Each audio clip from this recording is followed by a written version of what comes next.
Mob সৃষ্টির যে উস্কানিদাতা বা পরিকল্পনাকারী তাকে আমরা গতকাল অ্যারেস্ট করতে সক্ষম হই। দুই ভাই এই ভিকটিমকে বিভিন্ন সময় দীর্ঘদিন যাবৎ উত্তপ্ত করে আসছিল। এই শাহপরানের লোকজন ভিকটিমের ঘরে প্রবেশ করে এবং তাকে বিবস্ত্র করে ভিডিও ধারণ করে সেটা পরবর্তীতে সোশ্যাল মিডিয়ায় ছড়িয়ে দেয়। আপনারা সকলেই অবগত আছেন কুমিল্লার মুরাদনগরে ঘটে যাওয়া যে ন্যাক্কারজনক ঘটনা, একজন নারীকে বিবস্ত্র করে সেটাকে সোশ্যাল মিডিয়ায় পাবলিশ করে দেওয়া। সেই ঘটনায় রেপিস্ট ধরা পড়লেও যে মব সৃষ্টির যে কারিগর, যে প্রধান উস্কানিদাতা এবং পরিকল্পনাকারী, সে ছিল ধরাছোঁয়ার বাইরেই। বান্ডেল থাকলে প্রতি সেনমানিতে টাকা বাঁচবে। বিকাশ সেনমানি বান্ডেল কিনে জিতুন প্রতি লেনদেনে। এটার একটা রহস্য আমরা উদ্ঘাটন করেছি। আপনাদের বিভিন্ন ইলেকট্রনিক অ্যান্ড প্রিন্ট মিডিয়াতেও এটাতে এসেছে যে এই মব সৃষ্টিকারী যারা, তারা এখনও ধরাছোঁয়ার বাইরে। সে লক্ষ্যে আমরা র্যাব আমাদের কাজ শুরু করি এবং আমাদের গোয়েন্দা তৎপরতা বৃদ্ধি করি।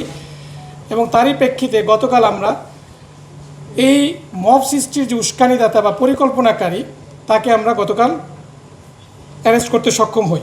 এখানে ঘটনাটা ঘটেছিল দুই ভাইয়ের মধ্যে, শাহপরান এবং ফজর আলী। ফজর আলী যে অলরেডি যে অ্যারেস্টেড, যিনি ধর্ষক হিসাবে পরিচিত হয়েছে এবং যা তার নামে অলরেডি মামলাও হয়েছে, এখানে ভিকটিম মামলা করেছেন।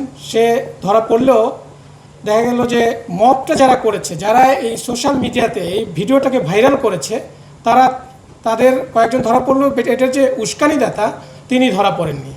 তো সেটা নিয়ে আমরা কাজ করি এবং সেখানে আমরা দেখতে পাই যে শাহপরান এবং ফজর আলী, আমাদের যে আসামি আজকের অ্যারেস্টেড, তার নাম শাহপরান এবং যে ধর্ষক ছিল সে ফজর আলী, এরা দুই ভাই ছিল। এই দুই ভাই এই ভিকটিমকে বিভিন্ন সময় দীর্ঘদিন যাবৎ উত্তপ্ত করে আসছিল। উত্তপ্তর প্রেক্ষিতে এই দুই ভাইয়ের মধ্যে একটা দ্বন্দ্বেরও সৃষ্টি হয়। সে প্রেক্ষিতে বিগত 2 মাস পূর্বে তাদের মধ্যে একটা পারিবারিক বা গ্রাম্য পর্যায়ে একটা সালিশ হয়।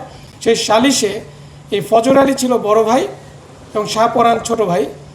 এই দুজনের মধ্যে সালিশে শাহজালাল কর্তৃক শাহপরানকে হেনস্থা করা হয় এবং মারধরও করা হয়। সে প্রেক্ষিতেই শাহপরান তার এই বড় ভাইয়ের প্রতি একটা প্রতিশোধ নেওয়ার চিন্তাভাবনা করে। এই ঘটনা যেদিন ঘটে তার 15 দিন পূর্বে ভিকটিম তার স্বামীর বাড়ি থেকে তার বাপের বাড়িতে আসে এবং এই ফজর আলী, যে কিনা ধর্ষক হিসাবে অ্যারেস্টেড, সে এই ভিকটিমের মাকে সুদের বিনিময়ে 50,000 টাকা ধার দেয়। সো সেই ধারের টাকা আদায় করার জন্যই মাঝে মাঝে তাদের বাসায় যেত। ঘটনার দিনও তেমনি এই টাকা আদায়ের সূত্র ধরেই তিনি ওই বাসায় গিয়েছিলেন রাতের বেলা এবং এইটা শাহপরান জানতো যে ওই দিন সে যাবে। সে প্রেক্ষিতে শাহপরান তার লোকজন সেট করে দেয় যে এরকম এই টাইমে যাবে, তোমরা যদি তাকে ধরতে চাও ধরতে পারো। এবং সে তার সেই প্ল্যান অনুযায়ী, পরিকল্পনা অনুযায়ী ওই দিন রাতে যখন ফজর আলী তার ওই ঘরের ভিতরে ভিকটিমের ঘরে প্রবেশ করে, তার কিছুক্ষণ পরেই এই শাহপরানের লোকজন ভিকটিমের ঘরে প্রবেশ করে এবং তাকে বিবস্ত্র করে ভিডিও ধারণ করে সেটা পরবর্তীতে সোশ্যাল মিডিয়ায় ছড়িয়ে দেয়। পরবর্তীতে আমরা এটা জানতে পারি। জানার পরে আমাদের একটা চৌকস অভিযানিক দল গতকাল এই শাহপরানের যে রহস্যটা সেটা আমরা জানার পর তাকে আমরা গতকাল কুমিল্লা থেকেই অ্যারেস্ট করা হয়।